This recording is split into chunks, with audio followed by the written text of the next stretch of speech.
Real estate ಅಂದ್ರೆ ಏನು? ರಕ್ತವನ್ನ ಹೀರ್ಕೊಂಡು ದುಡ್ಡನ್ನ ಇಸ್ಕೊತಿದಾರಲ್ಲ, ಈ ಹಗರಣಕ್ಕೆ ರಿಯಲ್ ಎಸ್ಟೇಟ್ ಅಂತ ಕರೀತಾರೆ.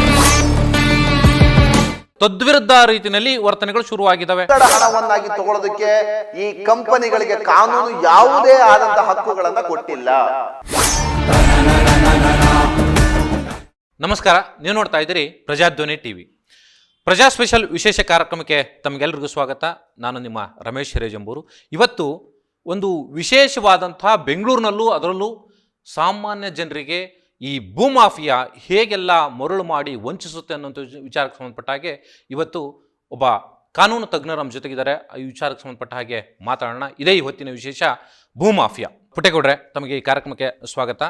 ಈ ಇಡೀ ಬೆಂಗಳೂರು ಸೇರಿದಂತೆ ಕರ್ನಾಟಕದಲ್ಲಿ ಭೂಮಾಫಿಯಾ ಹೇಗೆ ಕೆಲಸ ಮಾಡುತ್ತೆ, ಜೊತೆಗೆ ಜನರಿಗೆ ಹೇಗೆ ವಂಚಿಸುತ್ತೆ ಅನ್ನೋ ವಿಚಾರಕ್ಕೆ ಸಂಬಂಧಪಟ್ಟ ಹಾಗೆ ಇವತ್ತು ಸ್ವಲ್ಪ ಮಾತನಾಡೋಣ. ಮೊದಲನೇದಾಗಿ ನಾನು ಕೇಳುವಂಥ ಪ್ರಶ್ನೆ, ಈ ಬೆಂಗಳೂರಿನ ಸೇರಿದಂತೆ ಬೇರೆ ಬೇರೆ ಕಡೆಗಳಲ್ಲಿ ಏನಿದು ಭೂಮಾಫಿಯಾ ಕೆಲಸ ಮಾಡ್ತಾ ಇದೆ, ಅದರಲ್ಲೂ ರಿಯಲ್ ಎಸ್ಟೇಟ್ ವಿಚಾರದಲ್ಲಿ ನಾನು ಮೊದಲನೇ ಪ್ರಶ್ನೆ ನಾನು ನೇರವಾಗಿ ಕೇಳ್ತಾ ಇರುವಂಥದ್ದು, ರಿಯಲ್ ಎಸ್ಟೇಟ್ ಅಂದರೆ ಏನು?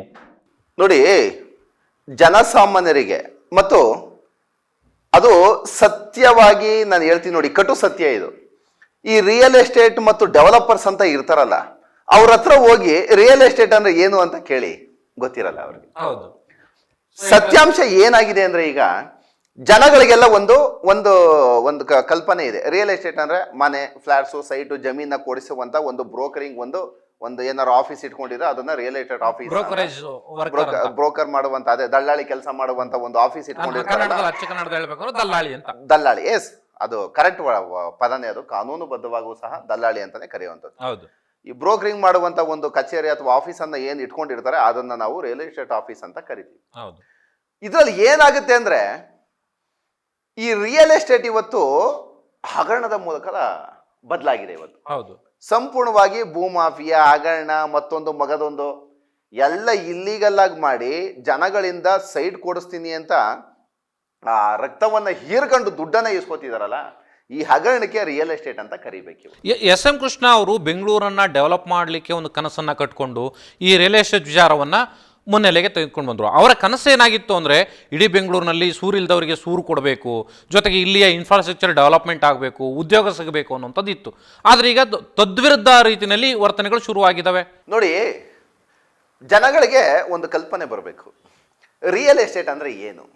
ನಾವು ಒಂದು ಸೈಟನ್ನು ಅಥವಾ ಒಂದು ಲ್ಯಾಂಡನ್ನು ಅಥವಾ ಯಾವುದೋ ಒಂದು ಮನೆ, ಫ್ಲ್ಯಾಟು ಅಥವಾ ಅಪಾರ್ಟ್ಮೆಂಟಲ್ಲಿ ಏನಾದ್ರು ಒಂದು ತಗೋತೀವಿ ಅಂದಾಗ ಜನಗಳ ತಲೆನಲ್ಲಿ ಒಂದು ಬರಬೇಕು. ಹೌದು, ನಾವು ಕಾನೂನುಬದ್ಧವಾದ ದಾಖಲೆಗಳು ಏನಿದೆ, ಯಾವ ರೀತಿ ನಾವು ಸ್ಪೆಸಿಫಿಕೇಶನ್ನ ಮಾಡ್ಕೋಬೇಕು ಡಾಕ್ಯುಮೆಂಟ್ಸ್ಗಳಲ್ಲಿ ಅನ್ನೋದು ಅವ್ರಿಗೆ ಬರಬೇಕು. ಏನಾಗುತ್ತೆ ಅಂದರೆ ನೋಡಿ, ಸರ್ವೇ ಸಾಮಾನ್ಯವಾಗಿ ಪ್ರತಿಯೊಬ್ಬ ಜನಗಳಿಗೂ ಈ ವಿಚಾರ ನಿಲ್ಕುತ್ತೆ.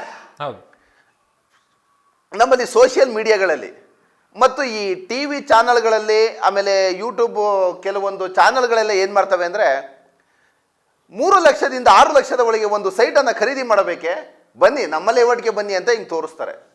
ಅದೇನಾಗ್ಬಿಡುತ್ತೆ ಜನಗಳಿಗೆ ಅಂದರೆ, 3 ಲಕ್ಷ 6 ಲಕ್ಷ ರೂಪಾಯಿಗೆ ಒಂದು ಸೈಟ್ ಸಿಗುತ್ತಲ್ಲ, ನಮ್ಮ ಹತ್ರ ದೊಡ್ಡ ಅಮೌಂಟ್ ಅಂತೂ ರೆಡಿ ಮಾಡೋದಕ್ಕೆ ಬೆಂಗಳೂರಿನಲ್ಲಿ ಪ್ರತಿಯೊಬ್ಬರಿಗೂ ಅದೊಂದು ಕನಸು, ಅದು ನಾವು ಮನೆ ಮಾಡಬೇಕು. ಇದಕ್ಕೆ ಏನಾಗುತ್ತೆ ಅಂದರೆ, ಈ ಒಂದು ಮಧ್ಯಮ ವರ್ಗದ ಈ ನಿಲುವಿದೆಯಲ್ಲ, ಇದೇ ಟಾರ್ಗೆಟ್ ಅವ್ರಿಗೆ. ಹೌದು. ಆಮೇಲೆ ಈ 3 ಲಕ್ಷ 6 ಲಕ್ಷ 10 ಲಕ್ಷ ರೂಪಾಯಿ ಅಂತ ಅಡ್ವಾನ್ಸ್ ಪೇಮೆಂಟ್ ಅಂತ ಮಾಡಿಸ್ಕೋತಾರಲ್ಲ, ಈ ಅಡ್ವಾನ್ಸ್ ಪೇಮೆಂಟ್ ಅನ್ನು ಮುಂಗಡ ಹಣವನ್ನಾಗಿ ತಗೊಳ್ಳೋದಕ್ಕೆ ಈ ಕಂಪನಿಗಳಿಗೆ ಕಾನೂನು ಯಾವುದೇ ಆದಂತಹ ಹಕ್ಕುಗಳನ್ನ ಕೊಟ್ಟಿಲ್ಲ. ಹೌದು. ಬಟ್ ಆದ್ರೂ ಸಹ ನಾನು ನಿಮ್ಗೊಂದು ರೆಸಿಪ್ಟ್ ಕೊಡ್ತಾರೆ ಅವ್ರ ಕಂಪನಿ, ಒಂದಷ್ಟು ಕಾನೂನನ್ನ, ರಿಯಲ್ ಎಸ್ಟೇಟ್ ಆಫೀಸ್ಗಳ ಬಗ್ಗೆ ಒಂದಷ್ಟು ಕಾನೂನನ್ನ ಹೇಳ್ಕೊಡ್ತೀನಿ. ಓಕೆ. ಈಗ ರಿಯಲ್ ಎಸ್ಟೇಟ್ ಆಫೀಸ್ ಅಂತ ಓಪನ್ ಮಾಡ್ಕೊಂಡಿರ್ತಾರಲ್ವಾ, ಗಲ್ಲಿ ಗಲ್ಲಿ ಇದಾವೆ. ನೀವು ಒಂದು ಆಫೀಸ್ಗೆ ಕ್ಯಾಮ್ರಾ ತಗೊಂಡೋಗಿ ರಿಯಲ್ ಎಸ್ಟೇಟ್ಗೆ ತಕ್ಕಂತೆ ಯಾವ ರೀತಿಯ ಲೈಸೆನ್ಸ್ ಅನ್ನ ಹಾಕೊಂಡಿರ್ತಾರೆ? ಯಾವುದು ಇಲ್ಲ. ಈಗ ಕಾನೂನಲ್ಲಿ ಇರುವಂತದ್ದು ಏನ್ ಗೊತ್ತಾ, ಸಮಾಜದಲ್ಲಿ ಯಾವುದೇ ಒಬ್ಬ ವ್ಯಕ್ತಿ ಯಾವುದೇ ಒಂದು ಬಿಸ್ನೆಸ್ ಅನ್ನ ಮಾಡಬೇಕು, ಯಾವುದೇ ಒಂದು ಆಫೀಸ್ ಅನ್ನ ಮಾಡ್ಕೋಬೇಕು ಅಂದ್ರೆ, ಡೋರು ಓಪನ್ ಆದ ಕೂಡಲೇ ಸಾರ್ವಜನಿಕರು ಏನು ಎಂಟರ್ ಆಗ್ತಾರೆ, ನಿಮ್ಮ ಲೈಸೆನ್ಸ್ ಅನ್ನ ಶೋ ಮಾಡಿ ಅನ್ನೋದೇ ಕಾನೂನು. ಹೌದು. ಈ ಏನು ಲೈಸೆನ್ಸ್ಗಳು ರಿಯಲ್ ಎಸ್ಟೇಟ್ ಆಫೀಸಲ್ಲಿ ಇದೆ ತೋರಿಸಿ. ಸಾವಿರಾರು ಬೋಗಸ್ ರಿಯಲ್ ಎಸ್ಟೇಟ್ ಆಫೀಸ್ಗಳು ಇವತ್ತು ತಲೆ ಎತ್ತಿವೆ ಬೆಂಗಳೂರಲ್ಲಿ. ಗಲ್ಲಿನಲ್ಲಿದೆ. ಲಕ್ಷಾಂತರ ಜನದ ಹತ್ರ ಕೋಟಿ ಕೋಟಿ ಹಣವನ್ನು ಲೂಟಿ ಮಾಡ್ತಿದ್ದಾರೆ ಇವತ್ತು. ಹೌದು. ರಿಯಲ್ ಎಸ್ಟೇಟ್ ಆಫೀಸಲ್ಲಿ ಇಲ್ಲ, ಒಂದು ಲೈಸೆನ್ಸ್ ಇಲ್ಲ, ಒಂದು ಆ ಕಂಪನಿಗೆ ಸಂಬಂಧಪಟ್ಟಂತೆ ಒಂದು ರಿಜಿಸ್ಟರ್ಡ್ ಕಂಪನಿ ಯಾವುದನ್ನು ಇದೆಯಾ? ಲಿಮಿಟೆಡ್ಗಳಾಗಿದೆಯಾ?